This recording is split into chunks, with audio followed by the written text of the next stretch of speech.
الذين آمنوا اتقوا الله حق تقاته ولا تموتن إلا وأنتم مسلمون وبعد وبصخر صدري ويسر لي أمري واحلل عقدة من لساني يفقه قولي اللهم انفعنا بما علمتنا وعلمنا ما ينفعنا وزدنا علما Allahumma inna na'udzubika min zawali ni'matika wa fuj'ati niqmatika wa tahawuli afiyatika wa jami'i sakhatika. Allahumma inna na'udzubika min jahdi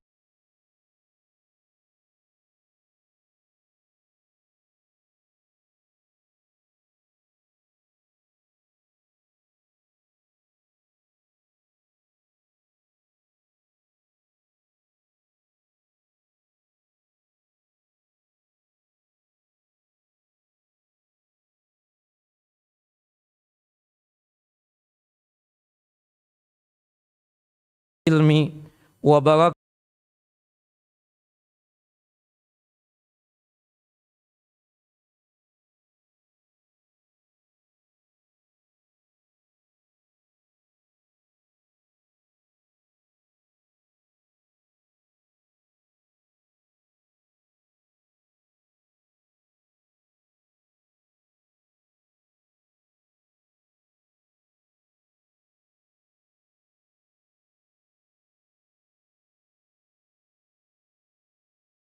Imam Nawawi dalam lindungan dan penjagaan Allah Jalla Jalaluh. Melanjutkan kajian kita masih seputar tentang masalah barzah dan juga alam kubur. Ini berkaitan erat tentang hukum-hukum tentang pengurusan jenazah. Kita belum masuk pada pembahasan hukum-hukum jenazah. Ini sekedar memberikan rasa takut dalam diri kita akan kejadian-kejadian yang terjadi setelah kita mangkat atau meninggal dunia. Ada hadis Nabi SAW berkaitan tentang amalan yang membuat kuburan benderang. Dari hadis Abu Hurairah radhiyallahu an, hadis yang dikeluarkan oleh Al-Imam Ibnu Hibban, yang dimana Rasulullah sallallahu alaihi wasallam bersabda, innal mayyita idza wudi'a fi qabrihi innahu yasma'u khufaqa ni'alihim yalluna anhu. Sesungguhnya mayit apabila diletakkan, ditempatkan di kuburannya, sesungguhnya mayit itu langkah terompah yang dipakai oleh orang-orang yang mengantarkan jenazah ke makaman atau ke kuburan ketika orang-orang tersebut ingin meninggalkan seorang di kuburannya. Kemudian Rasulullah melanjutkan, fa in kana mu'minan, apabila yang meninggal itu orang mukmin, kanatis salatu inda ra'sihi, salat itu berada di sisi kepalanya. Sebagaimana yang kita jelaskan pada kesempatan yang lalu, bahwasannya amal ibadah kita yang kita kerjakan ketika hidup sekarang ini, ketika kita mangkat dan meninggal dunia, maka ibadah dan amalan tersebut akan menamengi diri kita dari fitnah kubur dan siksa kubur. Sehingga itu yang membuat malaikat mungkar dan begitu susah dan berat untuk masuk ke kuburan seorang muslim. Apabila dia seorang mukmin atau muslim, maka yang ada di sisi kepalanya ibadat salat. Wa kanat siyamu an yaminihi. Sedangkan ibadah siam, ibadah puasa itu berada di samping kanannya. Wa kanatiz zakatu an shimalihi. Sedangkan ibadah zakat itu ada di sisi kiri. Wa kana fi'lul khairat.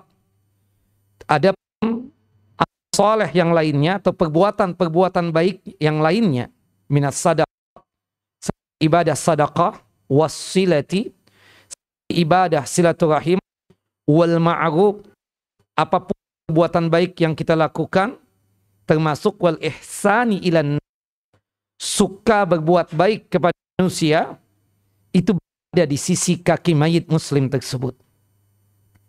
Fayu'ta min kibali ra'sihi, subhanallah, datanglah malaikat Munkar dan Nakir dari sisi kepala orang mukmin tersebut. Fataqulu salatu ma kibali madkhalun, kata ibadah salat, Allah Jalla wa'ala membuat dan membuat ibadah salat bisa berbicara. Bahkan dalam riwayat yang disebutkan, ibadah salat tersebut sempat menegur Munkar dan Nakir dengan ucapan masya'nukum.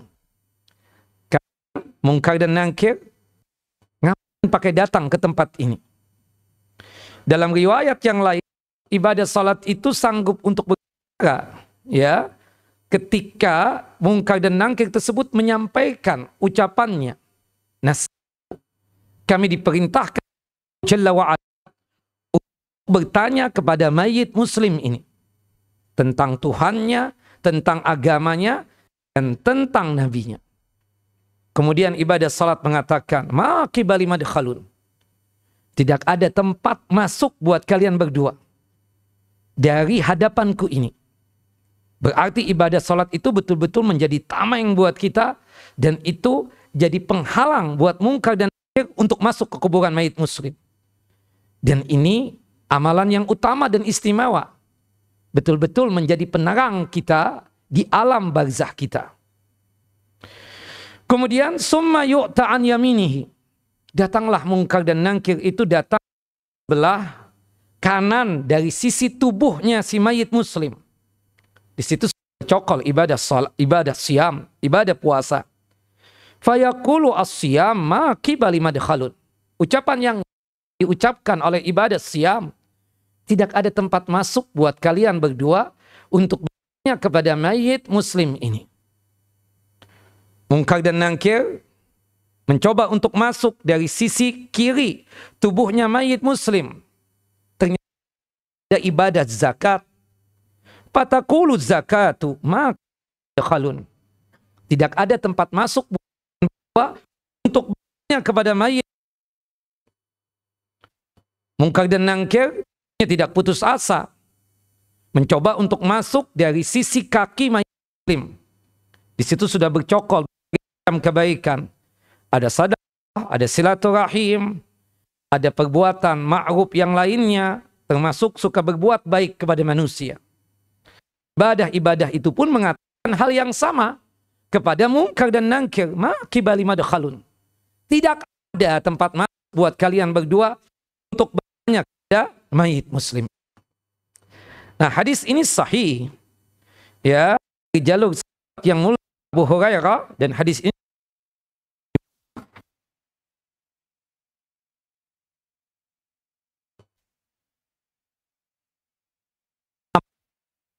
betul-betul membantu kita nanti ketika kita berada di liang lahat, ketika berada di alam barzakh. Yang pertama berkaitan tentang ibadah salat. Subhanallah, ikhwan wa akhwati fid din, a'ani wa a'azakumullah. Sesibuk maka pastikan ibadah salat dikerjakan, terutama salat wajibnya. Zuhur, asar, maghrib, isya, dan subuh. Termasuk kita yang laki-laki. Sesibuk apapun Bapak, usahakan salat yang 5 waktu masjid. Kemanapun, itu adalah kewajiban. Masjid ini didirikan. Tidak lain tujuannya untuk dimakmurkan. Yang punya tugas laki-laki. Subhanallah. Dalam hadis yang dikeluarkan oleh Al-Imam Al-Bukhari dan Muslim, ada seorang sahabat a'ma, buta, namanya Abdullah ibnu Umi Maktum. Dalam riwayat yang lain disebutkan namanya Amar ibnu Umi Maktum. Abdullah ibnu Umi Maktum. Dia seorang buta, datang kepada Rasulullah SAW, keadaan dirinya yang tidak ada orang yang menuntunnya datang ke masjid. Sekaligus juga jalan yang dia lewati dari rumah menuju masjid penuh rintangan, penuh gangguan. Ada kerikil-kerikil tajam, ada duri. Kemudian dia mengatakan kepada Rasulullah SAW, ya Rasulullah, ya Nabi Allah, laisa liqaidun yaquduni ilal masjid. Wahai Rasulullah, tidak ada orang yang menuntunku untuk datang ke masjid. Berikanlah rukhsah dan keringanan buatku untuk aku mengerjakan salat yang 5 waktu ini di rumahku saja. Farakhasa lahu. Tadinya Nabi Muhammad SAW memberikan rukhsah, keringanan buat Abdullah ibnu Ummi Maktum untuk salat di rumahnya. Falamma walla da'ah. Ketika Abdullah ibnu Ummi Maktum ini sudah meninggalkan Rasulullah SAW atau mau meninggalkan Rasulullah SAW, sudah berpaling dari Nabi untuk meninggalkan Rasulullah SAW, da'ah, dipanggil lagi, ya Abdullah, ta'al, wahai Abdullah, kemari antum. Naam ya Rasulullah, ada apa? Aku ada pertanyaan, satu pertanyaan, kata Rasulullah SAW. Silahkan ya Rasulullah, apa yang ingin antum tanyakan? Rasulullah cuma bertanya, atasma'un nida? Apakah engkau mendengar suara azan? Naam ya Rasulullah, aku dengar. Apakah engkau paham mengerti tentang waktu-waktu salat? Tentunya aku paham ya Rasulullah. Idzan fa'ajib. Kalau begitu apa? Datangi masjid. Subhanallah.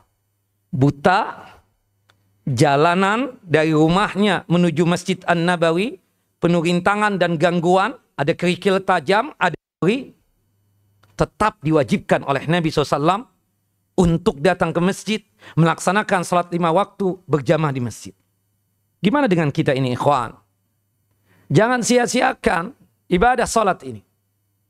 Dan ibadah salat ini ibadah yang pertama kali yang dihisab, ya, berkaitan tentang amal ibadah yang kita kerjakan.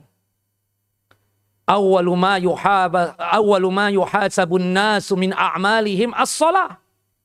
Amalan yang pertama kali dihisab untuk manusia ini adalah amalan ibadah salatnya. Fa in saluhat sa'iru amali.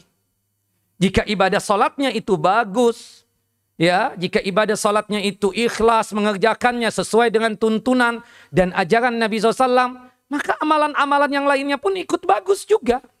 Tapi ingat, wa in fasadat, kalau sekiranya ibadah salatnya rusak, bisa jadi rusaknya itu dengan dia tidak mengerjakan ibadah salat, atau bisa jadi rusaknya ibadah salat tersebut dia on and off, kadang salat, kadang tidak salat, lagi asyik hati dan pikiran salat, lagi tidak asyik, tidak mau salat, atau sebaliknya, ya, lagi mendapatkan musibah, baru rajin datang ke masjid, melaksanakan ibadah salat. Ketika musibahnya sudah diangkat oleh Allah Jalla wa'ala, ketika musibahnya sudah dihilangkan oleh Allah Jalla wa'ala, kembali seperti sedia kala, tidak mau untuk melaksanakan ibadah salat. Orang yang seperti ini salatnya dianggap rusak. Atau bisa jadi dia tersebut salat, tapi waktunya sudah habis. Salat zuhur dikerjakan di waktu asar, asar dikerjakan di waktu maghrib, tanpa alasan, tanpa ada uzur syar'i. Hati-hati, celaka orang-orang yang seperti ini. Dan ancamannya, orang yang meninggalkan ibadah salat, subhanallah, nanti dia masuk neraka sakar. Itu kumpulnya dengan biang-biang kejahatan, dengan tokoh-tokoh, ya, jahat. Kumpul sama Fir'aun, kumpul sama Haman, ya, kumpul sama Qarun, dan kumpul dengan Ubay bin Khalaf. Allahu Akbar. Ini 4 penjahat yang dipastikan masuk neraka, 4-empatnya. Fir'aun itu dilambangkan orang yang punya kekuasaan. Bapak, jamaah, siapapun antum yang punya kekuasaan, jangan sampai sebab menjaga kekuasaan antum, antum meninggalkan kewajiban. Subhanallah, kuatkanlah kekuasaan antum itu dengan cara melaksanakan hak-haknya Allah. Salah satunya adalah melaksanakan apa? Ibadah salat. Fir'aun itu kan simbol, lambang kekuasaan. Orang kadang sibuk dengan kekuasaannya sehingga berani untuk meninggalkan kewajiban. Salah satunya apa? Ibadah salat. Haman, subhanallah, lambang apa? Pejabat. yang menjaga kekuasaan dari atasannya atau bosnya. Karena sibuk menjaga jabatannya tersebut, sehingga membuat dia tersebut meninggalkan kewajiban. Salah satunya ibadah sholat. Subhanallah, Qarun, lambang orang yang suka mengumpulkan harta. Subhanallah, setiap hari cetak fulus, setiap hari ya cetak ya duit. Subhanallah, kumpul-kumpul hitung. Wailul likulli humajatil lumazah alladzi jama'a malau wa'addada. Kumpul-kumpul hitung. Subhanallah. Ini lambang orang yang suka mengumpulkan apa? Ya, kekayaan. Subhanallah, sibuk dia tersebut menjaga hartanya. Sehingga membuat dia tersebut apa? Meninggalkan kewajiban. Salah satunya adalah ibadah sholat. Termasuk Ubay bin Khalaf. Subhanallah. Ini satu-satunya orang yang dibunuh oleh Nabi SAW. Ubay bin Khalaf ini. Orang yang dibunuh oleh Nabi atau membunuh Nabi dipastikan masuk neraka. Subhanallah. Ya, itu yang disabdakan oleh Nabi SAW. Nabi tidak pernah membunuh. Kecuali satu-satunya orang yang dibunuh oleh Nabi. Ubay bin Khalaf ini. Ubay bin Khalaf seorang bisnismen. Tajir besar. Dengan kekayaannya suka menghalangi dakwah Nabi SAW. Nah kita yang sebagai pedagang, sesibuk apapun antum dengan bisnis dan dagangan antum, ketika ada undangan Allah Jalla wa'ala, hayya 'alas shalah, hayya 'alal falah, pastikan tutup itu toko. Ya, subhanallah, hentikan rapat antum berbicara tentang masalah bisnis. Tinggalkan dagang. Pastikan datangi undangan Allah Jalla Jalaluh. Subhanallah, tanggung Ustaz sedikit lagi. La haula wala quwata illa billah. Kita ini kadang mendulukan dunia karena kenikmatan dunia itu nampak di hadapan kita. Akhirat ini kita belakangkan karena nikmat akhirat itu tidak nampak dengan kita. Goib. Makanya Allah mengatakan, bal tu'sirunal hayatad dunya. Kalian lebih mengutamakan dunia kok ketimbang akhirat. Ini tidak sadarnya kita. Ya Allah. Antum, Masya Allah, kekayaan luar biasa. Duit sudah kayak tisu. Comot ada lagi, comot ada lagi. Subhanallah. Ambil. Kan seperti itu. Tapi subhanallah, pernah nggak antum berpikir, itu kekayaan dari siapa? Bagaimana menjaga kekayaan tersebut? Subhanallah, salah satunya antum rajin-rajin mendekatkan diri kepada Allah Jalla wa'ala. Salah satunya melaksanakan ibadah sholat. Dan ibadah sholat ini nur, cahaya buat kita di akhirat kelak. Termasuk di alam barzah kita. Nabi Muhammad bisa mengenali kita sebagai umatnya. Itu dari mana? Dari ibadah wudu dan ibadah sholat yang kita kerjakan.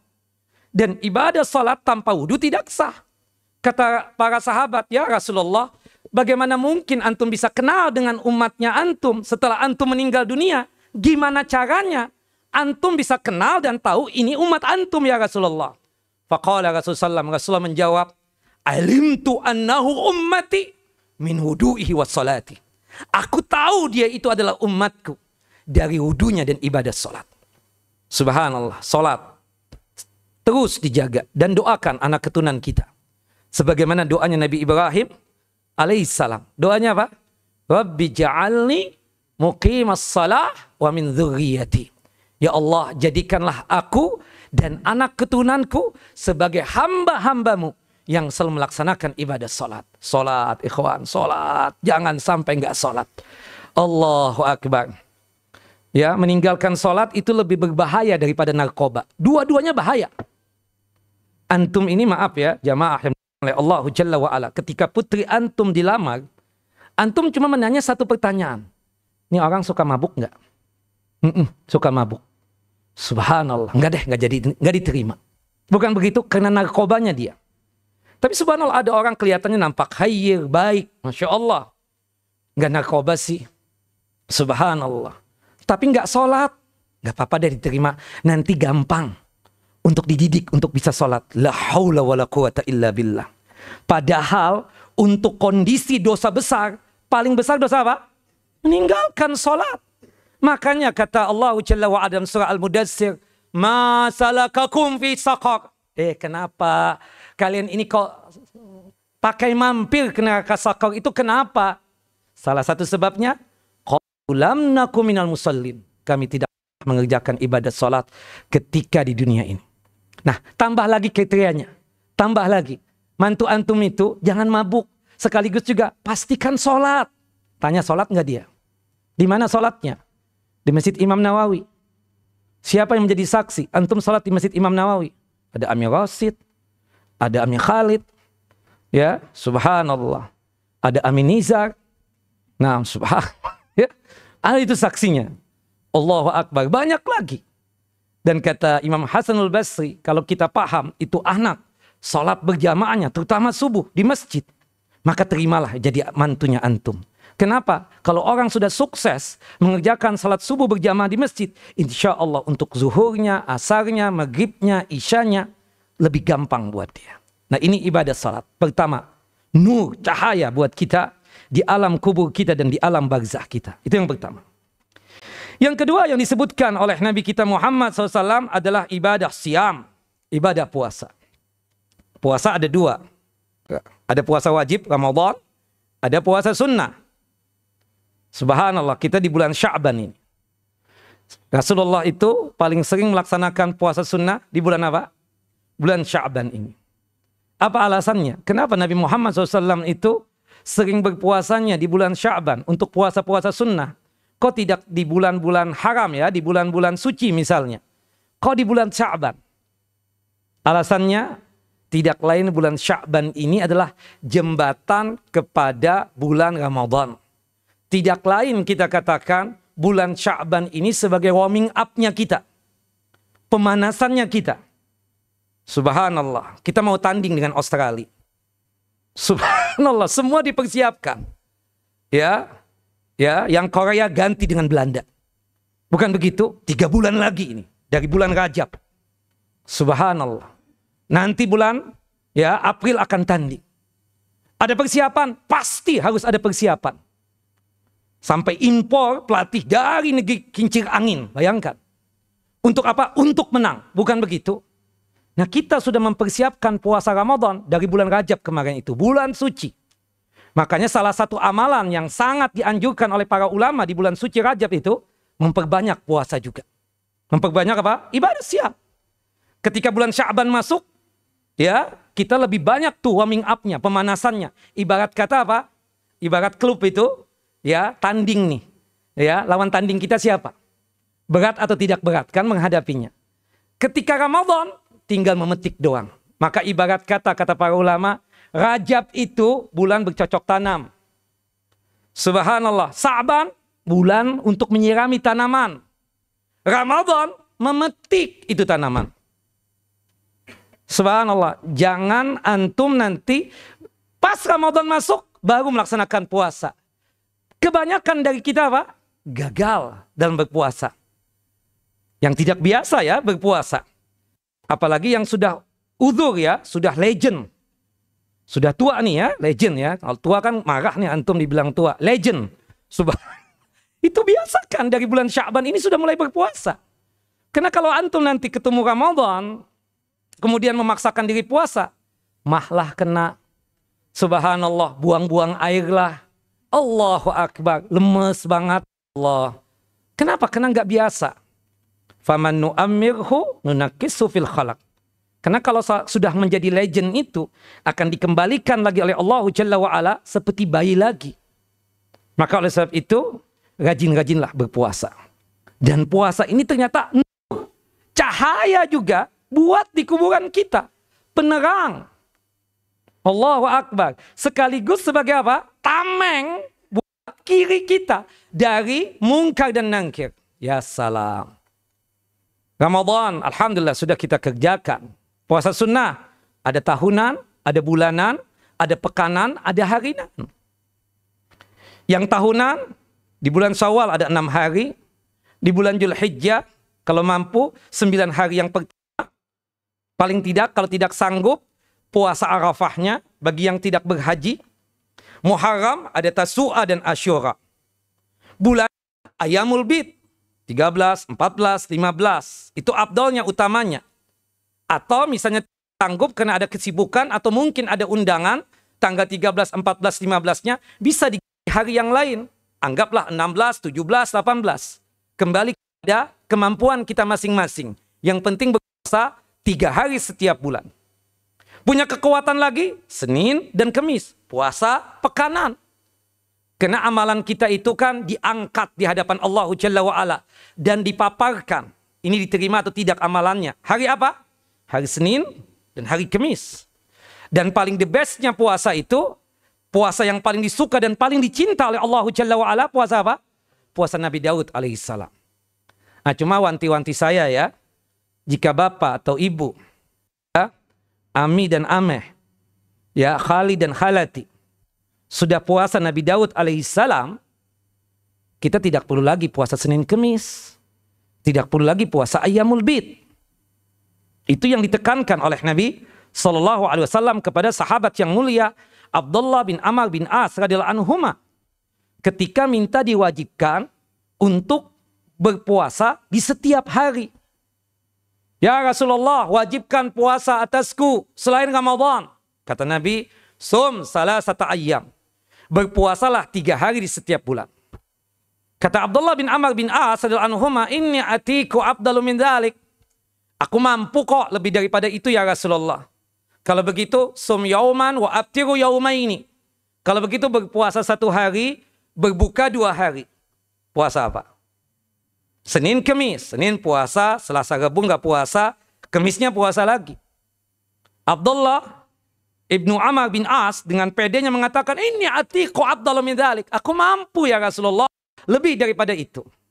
Kalau begitu, sum yauman wa aftiru yauman. Fadzaka siyamu Daud wa ahabbus siyam ilallah ta'ala. Kalau begitu puasa 1 hari, berbuka 1 hari. Itulah puasa Nabi Daud alaihissalam. Puasa yang paling disuka dan paling dicinta oleh Allah Jalla wa'ala. Abdullah bin Amr bin As radhiyallahu anhuma masih sempat mengatakan, ini atiku afdalu min dzalik. Aku pingin setiap hari ya Rasulullah. La, kata Nabi, tidak. Puasa Nabi Daud antum. Nah, praktek yang dilakukan oleh sahabat yang mulia Abdullah bin Amr bin As radhiyallahu anhuma itu puasa Nabi Daud saja, tanpa puasa Senin Kemis dan tanpa puasa Id. Jelas? Karena kalau kita fullkan puasa Nabi Daud dalam 1 bulan berapa hari? 15 hari. Berarti lebih banyak dari puasa Senin Kemis dan Ayyamul Bid, dan itu sudah mewakili. Karena kalau antum ada teman Masya Allah rajin puasa, karena dia tidak punya istri. Subhanallah. Ya, orang biasanya kalau rajin puasa itu kita jadi curiga. Nah, jadi curiga. Jangan-jangan gak punya istri. Karena penyalurannya gak ada. Subhanallah. Puasa Nabi Daud. Puasa Senin Kemis. Puasa Ayyamul Bid. Ya salam. Itu kalau kita kumpulkan 15 hari. Puasa Senin Kemis kalau kita fullkan berapa hari? 8 hari. 15 tambah 8 berapa? 23. Tambah 3 hari lagi Ayyamul Bid. Berapa? 26 hari. Itu yang dilarang oleh Nabi SAW. Puasa setiap hari. Sebagian teman-teman kita ini yang kita saksikan ya. Subhanallah. Puasa Senin Kemis dia fullkan. 8 hari kan? Harusnya cukup sudah. Tidak perlu dia puasa Ayyamul Bid. Ini enggak. Senin Kemis iya. Ayyamul Bid juga iya. Tapi Ustadz Rasulullah dalam hadis Sunaidah bin Khalid radhiyallahu an kan puasa Senin Kemis. Kemudian puasa 3 hari setiap bulan. Nah, di situ diucapkan dalam hadis tadi itu di awal bulan. Artinya di pekan pertama Nabi puasa Senin Kemis. Tidak full 1 bulan. Berarti cuma dapat berapa? 2 hari. Makanya Rasulullah juga puasa apa? 3 hari setiap bulan. Kalau kita ini kan maaf. Full banget puasanya Senin Kemis. 8 hari sudah. Tambah lagi 3 hari. Nah itu berlebihan. Jangan kita apa? Berlebihan.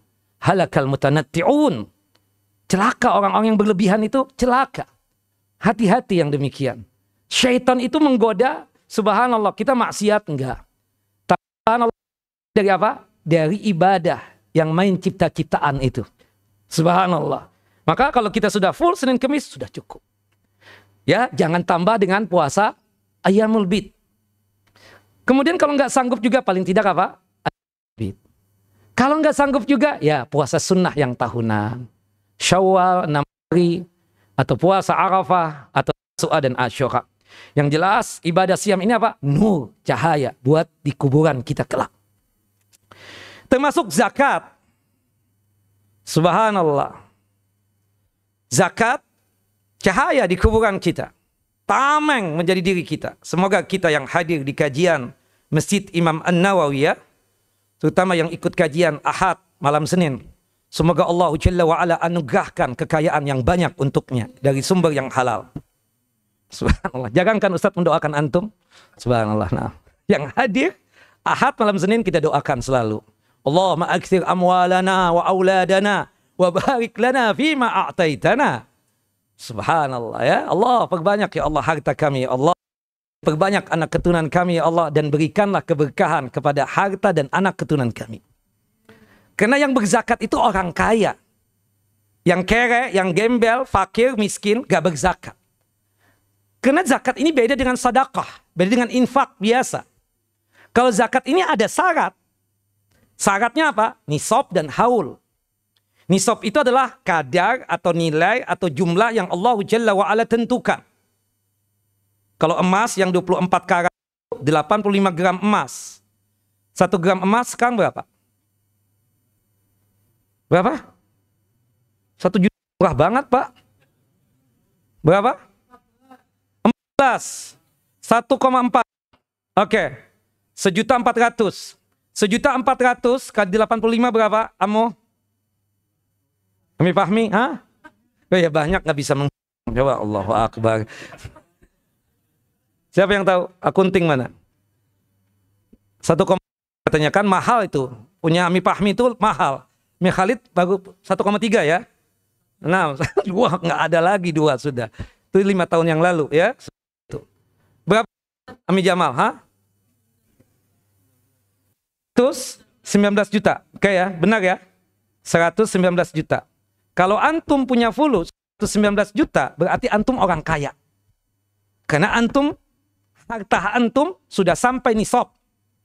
Yaitu 119 juta ya, benar. Berarti antum orang kaya dan wajib mengeluarkan zakat.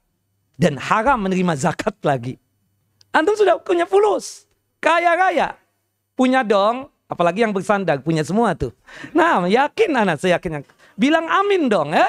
Nah, amin. 119 juta masa nggak punya? Ustadz aja punya kan? Seperti itu. Nah, apalagi antum yang kajian juga. Subhanallah. Bosi banget kan? Bos banget gitu loh. Walhasil katakan punyalah seperti itu. Cuma memang ada dari kita itu yang fulusnya terkena sinar matahari, ada juga yang tidak kena sinar matahari.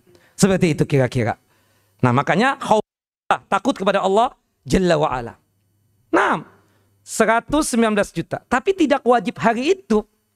Umurnya sudah 1 tahun baru wajib zakat. 119 tadi kita miliki malam hari ini.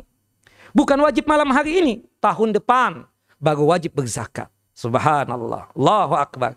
Kalau kita kumpulkan nih, subhanallah, harta zakat kita, Amir Rasid sama Amir Khalid enggak capek-capek lagi ngomong dengan orang yang sebelah sana itu. Subhanallah.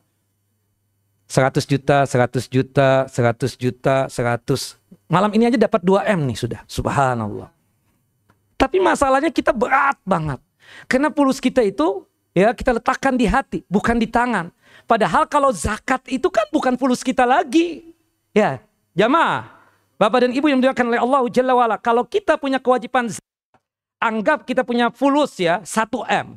Berarti yang kita keluarkan 25 juta. 25 juta itu bukan hak lagi, bukan haknya kita lagi.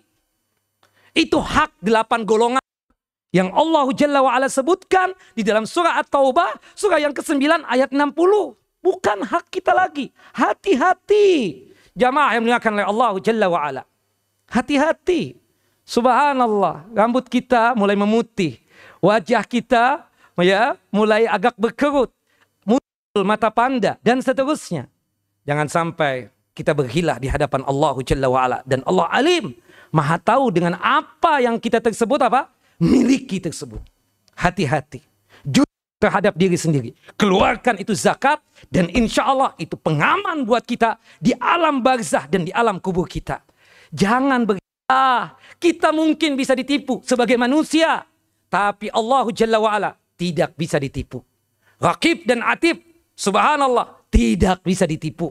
Tipu deh, dia nggak ada. Keluar sekian aja. Allah. 1 M, mulailah 25 juta. 10 M, ya Allah tambah berat. Subhanallah, berapa? 250 juta. Bayangkan antum dianugerahkan kekayaan 1 T. Ya salam, kayaknya aduh banyak banget ya. Salah hitung kali pegawai anak nih. La haula wala quwata illa billah. 6. Taib zakat. Dengan sedekah. Sedekah itu tidak ada kaitan dengan nisab dan haul. Dan kita semua bisa untuk bersedekah. Apapun yang kita bisa sedekahkan, sedekahkan. Baik wujud uang, ataupun makanan, ataupun berwujud minuman, ataupun berwujud pakaian. Bersedekahlah. Allahu Akbar. Setiap hari, 2 malaikat itu turun ke muka bumi ini. Malaikat yang pertama mendoakan kebaikan. Malaikat yang kedua mendoakan keburukan. Malaikat yang pertama itu berdoa, Allahumma a'ti munfikan khalafan. Ya Allah, tolong tambah lagi ya Allah, hartanya orang yang suka bersedekah. Terus tambah ya Allah. Kalau doanya malaikat, insya Allah pastinya apa? Mustajab. Malaikat yang kedua berdoa, Allahumma a'ti mumsikan talafan. Ya Allah, hancurkan hartanya orang yang bakhil, yang kikir, yang medit. Sedekah. Dan sedekah ini sangat bermanfaat buat diri kita ketika kita hidup.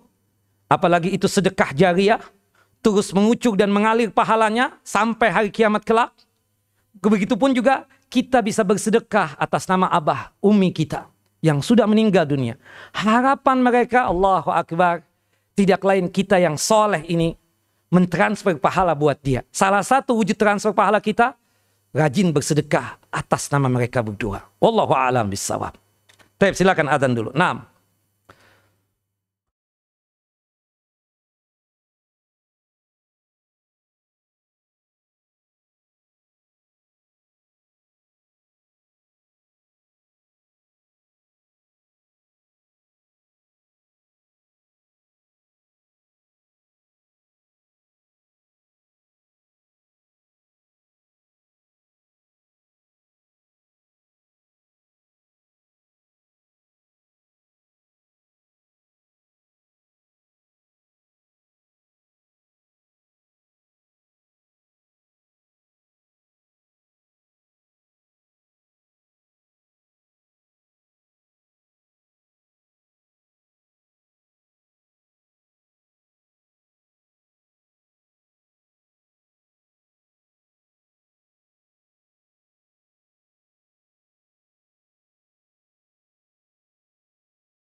Allahumma salli ala Muhammad wa ala ali Muhammad kama sallaita ala Ibrahim wa ala ali Ibrahim innaka Hamidum Majid. Allahumma barik ala Muhammad wa ala ali Muhammad kama barakta ala Ibrahim wa ala ali Ibrahim innaka Hamidum Majid. Allahumma tama salatul qaimati Muhammadin wasirah wal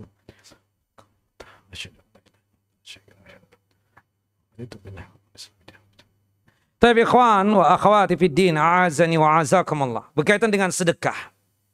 Sedekah itu untuk meredam amarah dan murkanya Allah Jalla wa'ala. Kata Nabi kita Muhammad SAW, inna sadaqata fi, kalau kita ini jauh amarah azab daripada kita, rajin bersedekah. Karena dengan sedekah tersebut memadamkan amarah dan murkanya Allah Jalla Jalaluh. Bersedekah buat diri kita, yang pahalanya itu kembali kepada kita.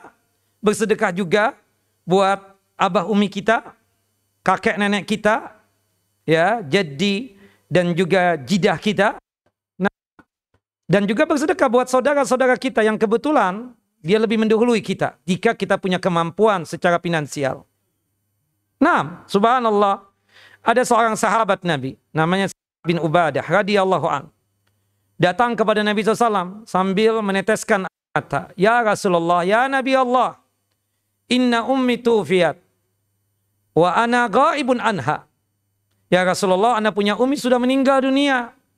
Dan kebetulan banget ya Rasulullah, ketika umi meninggal, ketika ibu ana meninggal, ana lagi nggak ada di tempat, lagi safar keluar kota. Pertanyaan ana satu ya Rasulullah, in tasaddaqtu anha afalaha ajrun? Seandainya aku bersedekah atas nama umiku, atas nama ibuku, apakah pahalanya sampai kepada beliau? Bermanfaatkah buat beliau? Faqala Rasulullah, na'am, manfaat buat umimu, sangat bermanfaat buat ibumu. Wallahi ya Rasulullah, aku jadikan antum sebagai saksiku. Ini kebun kurma yang sebentar lagi siap untuk dipanen, aku sedekahkan atas nama umiku, atas nama ibuku. Ya salam. Hadis sahih dari jalur sahabat yang mulia Abdullah bin Abbas dan hadis Ibunda Aisyah. Hadis yang dikeluarkan oleh Al-Imam Al-Bukhari. Dalam hadis Abu Hurairah radhiyallahu an, ada seorang sahabat laki-laki yang datang kepada Rasulullah. Ini sahabat luar biasa. Sangat baik sekali dengan abahnya. Ya Rasulullah, ya Nabi Allah, inna abi taraka malan walam yusi. Ana punya abah meninggalkan harta warisan banyak ya Rasulullah. Abah nggak pernah wasiat. Allahu Akbar. Pertanyaan ana ya Rasulullah, in tasaddaqtu anhu hal yukaffiru anhu? Jika aku bersedekah atas nama abahku, apakah bisa menghapuskan dosa-dosa abah? Kata Nabi SAW, na'am, bisa menghapuskan dosa ayah antum, abah antum. Ini anak luar biasa baik. Makanya jamaah, bapak dan ibu yang dimuliakan oleh Allah Jalla wa'ala, jika abah antum atau umi antum mewariskan harta yang banyak, ingat-ingatlah beliau itu. Contohlah sahabat tadi itu. Ya salam. Kita kadang ketika mendapatkan harta yang banyak dari warisan abah, cuma kita bilang, abah baik, abah Masya Allah, ninggalkan harta yang banyak. Sekarang kita ini, cobalah bersikap baik juga dengan abah dan ayah kita. Warisannya berapa yang antum dapat dari ayah antum? Alhamdulillah Ustaz, 50 M dapat, alhamdulillah. Ya Allah, 1 M lah buat bangun masjid buat abah umi antum. Bisa kan? Aduh, 1 M ya. Ana musyawarah dulu dengan harim ana nih. Nggak bisa. La haula wa la quwata illa billah. Dapat 50 M. Abahnya ngasih. 1 M berpikir lagi untuk abahnya. Bayangkan. Gini aja deh Ustadz. Ustadz kan pengurus di Masjid Imam Nawawi. Ana nyumbang deh atas nama abah. Berapa? 1 juta. Ya salam. 50 M 1 juta doang. Enak banget ya. La haula wala. Yang penting kan ikhlas Ustadz. Benar. Yang penting ikhlas. Ana tidak menafikan dan ana tidak bisa memaksa. Tapi abah antum baik 50 M warisannya. Masa 1 M antum gak berani? Allahu Akbar. Ya. Ana gak berani Ustadz. Harim ana galak. La haula wala quwata illa. Gak malu antum ngomong seperti itu di hadapan ana? Allahu Akbar. Ana ceritakan ini memang realitanya begini. Bukan ana sendiwara ana atau sinetron ana, tidak. Memang ada yang berkeluh kesah seperti itu. Makanya ibu-ibu, suami ibu ada hadir di sini bu. Subhanallah, dorong suami itu. Untuk apa? Berbuat baik dengan orang tuanya. Salah satunya, warisan yang banyak tadi itu, tolonglah sedekah atas nama ayah dan uminya. Ya. Dan itu terus mengucur, mengalir pahalanya. Luar biasa. Dan itu sebagai penerang lampu buat abah uminya yang ada di alam barzah, di alam kuburnya. Anda tidak bisa membayangkan Kalau sama abah uminya saja begitu, apalagi dengan kita sebagai sohib yang selalu berada di mana-mana dengan dia. Jangan-jangan kita mati ya itu aja kayaknya. Allahu Akbar. Yang seperti ini kita jangan dekat-dekat, bahaya. Sekedar say hello, assalamualaikum, waalaikumsalam. Kenapa? Itu berpengaruh dengan akal dan pikiran kita. Ujung-ujungnya kita bakhil juga dengan abah umi kita. Padahal mereka mewariskan harta begitu banyak dengan kita. Contoh sahabat tadi, abah warisannya banyak ya Rasulullah. Baik banget abah. Ana pingin abah terhapuskan dosa-dosanya, terang kuburannya, dilapangkan kuburannya. Jika aku bersedekah atas nama abahku, dari sedikit yang abahku wariskan, apakah manfaat buat beliau? Sangat bermanfaat, kata Rasulullah SAW. Semoga kita punya empati, punya rasa rahmat dan sayang kepada abah umi kita. Jangan sayangnya itu cuma di lisan kita, sayang, sayang. Tapi perilaku kita nggak sayang sama abah umi kita. Wallahi ya akhi, fulus nggak dibawa mati. Fulus itu dibawa mati ketika antum rajin zakat, sedekah, dan juga rajin apa? Subhanallah, rajin berinfak dan seterusnya. Nanti desat, insya Allah, anak-anak anak sudah wasiat. Anak sudah wasiat. Allahu Akbar. Jamaah, bapak dan ibu yang dimuliakan oleh Allah Jalla wa'ala. Belum tentu anak antum akan menjalankan wasiat antum. Ada kejadian. Subhanallah. Dia berwasiat. Dipanggillah 2 orang ustaz. Berwasiat saat jadi saksi. Siap. Kita bilang, Sub ya akhi. Bapak, Pak Haji, enggak sekarang aja. Enggak apa-apa, nanti aja. Anak-anak khair, baik-baik semua. Sekarang ini baik betul. Soleh betul. Kenapa? Menunggu durian jatuh. Baik ya bah, insya Allah khair, insya Allah, masya Allah. Datang awalan, ada maksud. Tapi ketika antum meninggal, ternyata apa yang terjadi? Dijalankan tidak. Ketika 2 ustadz ini datang kepada ahli warisnya, kita kan berdua jadi saksi nih. Abah antum pesan, subhanallah, sekian persen dari harta warisannya beliau, ya, itu untuk membangun masjid. Gimana? Antum sudah jalankan. Ustadz, sampai di sini saja ya. Ustadz jangan ikut urusan kita lagi. Ya salam. La haula. Kita ini cuma sebagai saksi yang gak ada fulusnya. Tapi tetap digitukan, dihinakan. Makanya kadang malas deh udah yang begitu-begitu itu. Kita ingatkan, antum sekarang atau menunggu nanti? Nanti deh, anak-anak khair. Belum tentu anak antum khair, kawin dengan seseorang, gak jadi khair itu.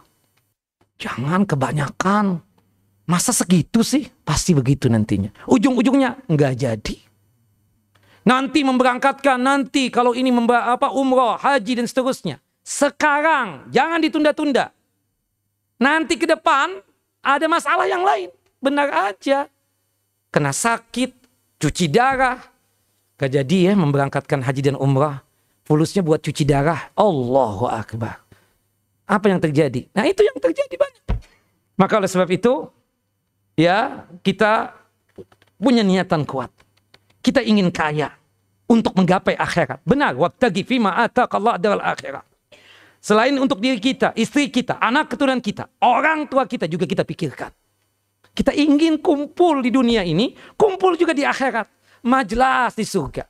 Tidak hanya sekedar orang-orang tua saja, kita katakan orang-orang tua kita saja. Kita semua ini kumpul ya bersama-sama. Ya Allah, oh, ada ami itu, ada ami ini. Allahu Akbar, enak. Itu yang kita harapkan. Aman di alam barzah, di alam kubur kita. Aman di padang mahsyar. Hingga masuk ke dalam jannah. Dan surganya Allahu Jalla wa'ala. Terakhir, silaturahim. Jangan sampai antum putuskan. Ini penerang di alam barzah, di alam kubur kita. Yang wajib untuk kita silaturahimi adalah orang-orang berikut ini. Yang pertama, yang paling utama, orang tua kita. Ayah bunda kita. Ini wajib. Yang kedua, kakek dan nenek kita. Jid dan jidah kita. Wajib baik dari pihak ayah ataupun dari pihak ibu kita. Yang ketiga adalah ya paman dan bibi kita. Baik dari pihak ayah ataupun dari pihak ibu kita. Yang keempat yang wajib juga saudara sekandung kita, ayahnya sama, ibunya sama. Saudara seayah kita, abahnya sama, ibunya beda. Kemudian ya, saudara seibu kita, ibunya sama, ayahnya beda. Juga wajib untuk silaturahim. Kalau antum putuskan, dosa besar. Ancamannya siksa api neraka. Subhanallah, ancamannya dunia dan akhirat. Orang yang suka memutuskan tali silaturahim. Sudahlah, ikhlaskan abah antum itu kawin lagi. Sudahlah, itu bagaimanapun saudara antum. Antum gak bisa tutupi itu.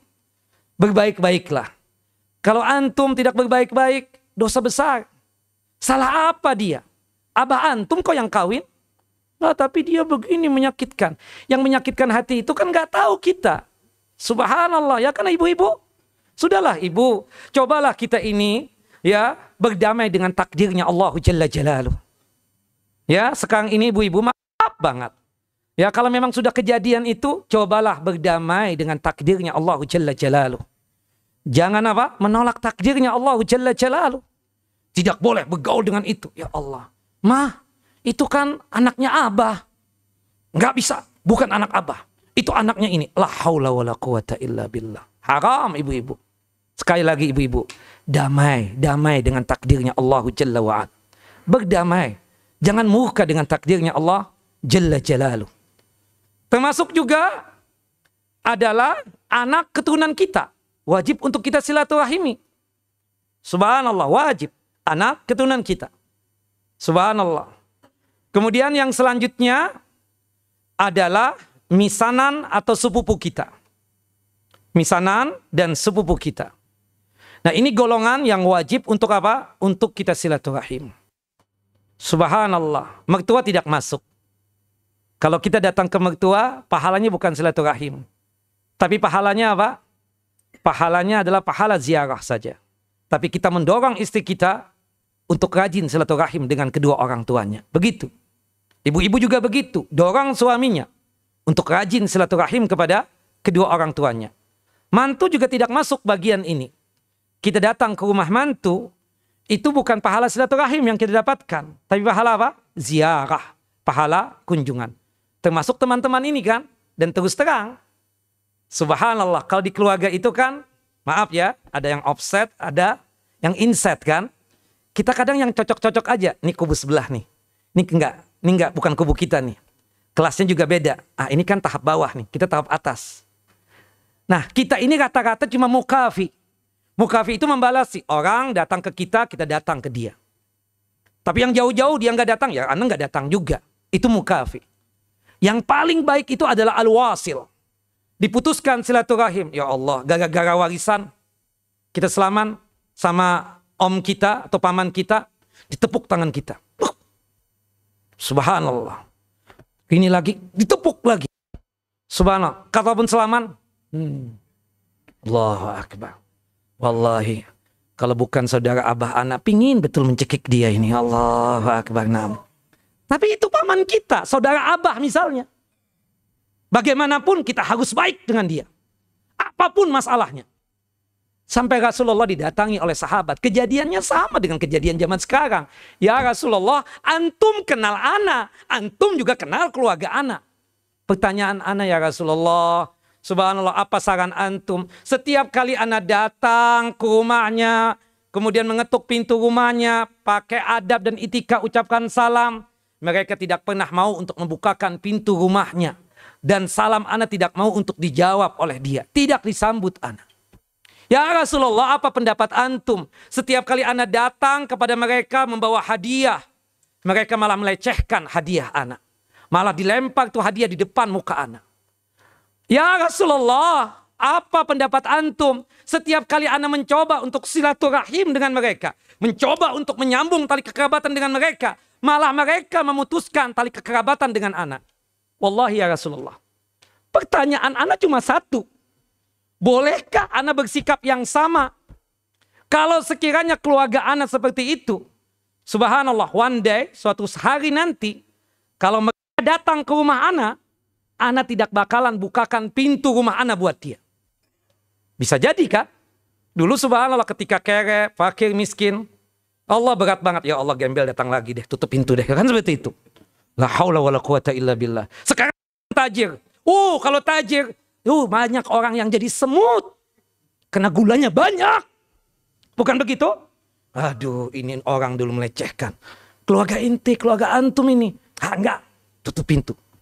Ya Rasulullah, dia bawa hadiah nih. Sambosa, kemudian kroket, ya, kue lumpur. Ana lempar di hadapan dia. Subhanallah. Ana mencoba. Mereka mencoba untuk menyambung tali kekerabatan dengan ana tolak ya Rasulullah.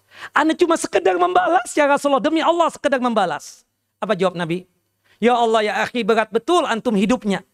Seperti memasukkan pasir panas di mulut mereka. Sabar kata Nabi SAW. Karena Allah Jalla wa'ala selalu menolong dan membantu anda ketika antum atau anda terus menyambung tali kekerabatan. Setiap kali disambung tali kekerabatan, meskipun mereka memutuskan, Allah Jalla wa'ala menyambung hubungan baik dengan anda. Tapi ketika anda memutuskan tali silaturahim dengan mereka, Allah Jalla wa'ala memutuskan hubungan baik dengan anda, dengan antum.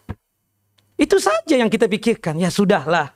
Itu bagaimanapun hal ana, itu ami ana, itu paman ana, itu saudara umi ana. Ya udahlah. Dia udah mencaci maki di hadapan kita. Sudah, Allahu Akbar. Sudah kita sediakan pistol, ingin ditembak. Takutnya penjara. Allahu Akbar. Udahlah, maafkan. Maafkan. Sudah maafkan itu. Antum terus. Dia selaman, ahlan wa sahlan. Dia nggak mau selaman mencaci antum. Antum tinggalkan. Assalamualaikum. Sudah, seperti itu tugas kita. Yang jelas kita yakin silaturahim nur. Cahaya buat kita di kuburan nanti. Sambung silaturahim. Jangan putuskan tali silaturahim tersebut. Disitulah jaminan surga buat kita. Surga Aden yang kita dapatkan. Sebagaimana yang dijelaskan oleh Allah Jalla wa'ala di dalam surah Ar-Ra'd. Allahu Akbar. Wallahu a'lam bissawab. Semoga Allah Jalla wa'ala selalu menganugerahkan kepada kita ya kebaikan-kebaikan. Salah satunya sanggup untuk melaksanakan amal saleh dan ibadah kepada Allah Jalla Jalaluh. Semoga Allah Jalla wa'ala menganugerahkan kepada kita husnul khatimah. Meninggal dalam kondisi yang baik. Meninggal dalam kondisi seluruh dosa-dosa terampuni. Meninggal dalam kondisi amal saleh diterima oleh Allah Jalla wa'ala. Wa'afu minkum, maaf lahir batin. Wa sallallahu Nabi Muhammad wa ala ali Muhammad. Kama sallaita ala Ibrahim wa ala ali Ibrahim innaka Hamidun Majid. Kita tutup kajian kita dengan masing-masing kita membaca doa kafaratul majlis. Subhanakallahumma wa bihamdika asyhadu an la ilaha illa anta astaghfiruka wa atubu ilaik. Assalamualaikum warahmatullahi wabarakatuh.